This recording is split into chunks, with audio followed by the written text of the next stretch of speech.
मैले देखाउन लागेको जग्गा पश्चिम मोडा भइकन 73 फुट बाई 42 फुटको प्लट एरिया छ, जुन 3045 स्क्वायर फिट अर्थात् 16.5 धुर रहेको छ।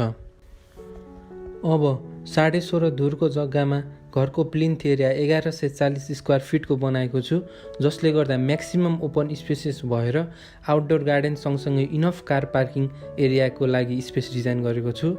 अब घरको प्लेसमेन्ट चाहिँ 4वटै डिरेक्सनबाट विन्डोज दिएर इनफ भेन्टिलेसन होस् भन्ने हिसाबले पश्चिमबाट 21 फिट 9 इन्च, उत्तरबाट 5 फिट, पूर्वबाट 7 फिट र सँगसँगै दक्षिणबाट 11 फिट छोडेको छु र ग्राउन्ड फ्लोरमा 1 BHK र फर्स्ट फ्लोरमा 3 bedrooms plus 1 family room provide गरेको छु।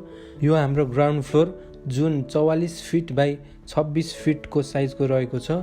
यो डिजाइन वास्तुलाई मध्यनजर गरेर बनाएको डिजाइन हो। अब हामी यहाँबाट इन्ट्री गरिन्छ र इन्ट्री गरिसकेपछि स्टेयरकेसको एरियामा प्रवेश गरिन्छ।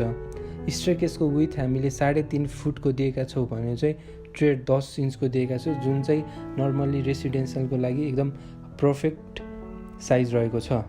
त्यसै गरी मैले स्टेयरकेस यो यस्तो तरिकाले डिजाइन गरेको छु अथवा यस्तो पोजिसनमा राखेको छु जुनले गर्दा पछि भविष्यमा गएर ग्राउन्ड फ्लोर रेन्टल पर्पजको लागि दिने र माथिको फ्लोरमा चाहिँ आफू बस्न सकिने हिसाबले डिजाइन गरेको छु।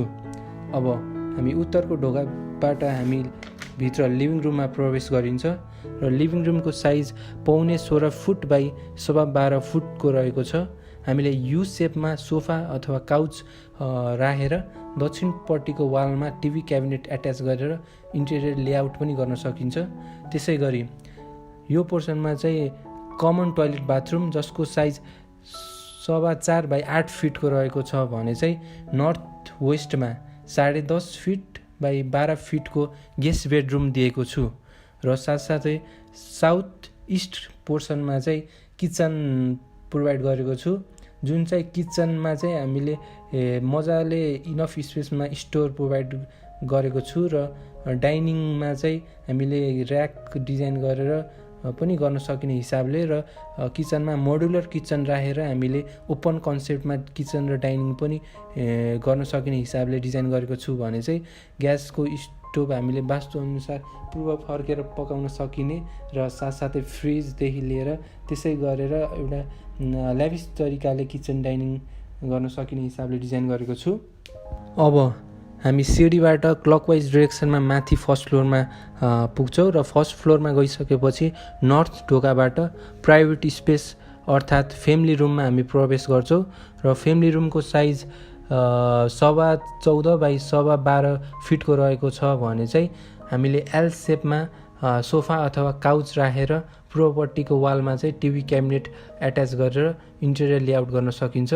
त्यसै गरी यो फ्लोरमा 2वटा नन एट्याच बेडरुम र एउटा वक इन क्लोजेट सहित एट्याच बेडरुम अर्थात् मास्टर बेडरुम दिएको छु र नर्थ इस्ट पोर्सनमा चाहिँ 11 फिट बाई 12 फिटको किड्स बेडरुम दिएको छु भने चाहिँ 13 फिट बाई 12 फिटको बेडरुम अर्को बेडरुम दिएको छु, जुनबाट बरन्डामा निस्केर बाहिर सिट आउट स्पेस पनि क्रिएट गर्न सकिने हिसाबले बरन्डा दिएको छु।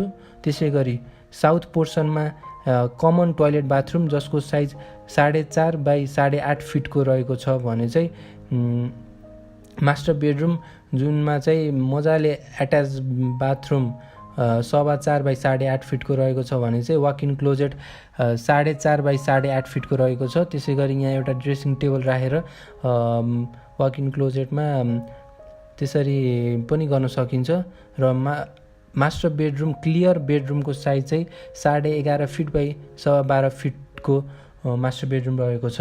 त्यसै गरी एउटा यो फ्लोरमा हामीले बाल्कनी जुन चाहिँ 15.5 बाई 12.5 फिटको इनफ बाल्कनी स्पेस छ, जुनमा चाहिँ बाहिर आएर मजाले बसेर हामीले बाहिरको भ्यू पनि इन्जोय गर्न सकिने हिसाबले ल्याभिस बाल्कनी दिएको छु।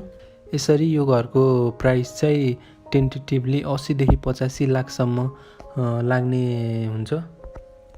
यस घरको फ्रन्ट भ्यू यस्तो रहेको छ, जुनमा प्ल्याङ्क टाइल र कर्नर विन्डो प्रोभाइड गरेको छु र बाल्कनी साउथ र वेस्ट फर्केको हुँदा दिउँसोको समयमा बाल्कनीमा बस्दा म्याक्सिमम सनलाइट पर्ने भएकोले हार्स सनलाइट सेक्न र शीतलता प्रोभाइड गर्नको लागि चाहिँ होरिजेन्टल लुभर्स राखेको छु, जसले गर्दा घरको शोभा अझै बढाउने काम पनि गर्छ। त्यसै गरी घरको डिजाइन र कम्पाउन्ड वालको डिजाइन म्याच हुने गरेर अझै राम्रो देखिने हिसाबले चाहिँ कम्पाउन्ड वाल र गेटको डिजाइन यस्तो गर्न सकिन्छ।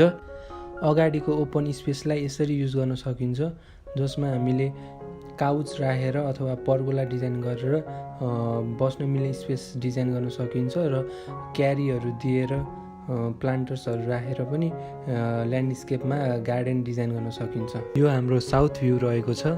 त्यसै गरी यो इस्ट भ्यू र यो नर्थ भ्यू रहेको छ। बर्ड आई भ्यूबाट चाहिँ यस्तो खालको भ्यू देखिन्छ हाम्रो यो घरको। ओके साथीहरू, आजको घर कस्तो लाग्यो कमेन्ट बक्समा चाहिँ लेख्न नबिर्सिनु होला र यस्तै खालको भ्लग तपाईँहरूलाई हेर्न चाहनुहुन्छ भने कमेन्ट बक्समा लेख्न सक्नुहुन्छ। र आजको लागि धन्यवाद।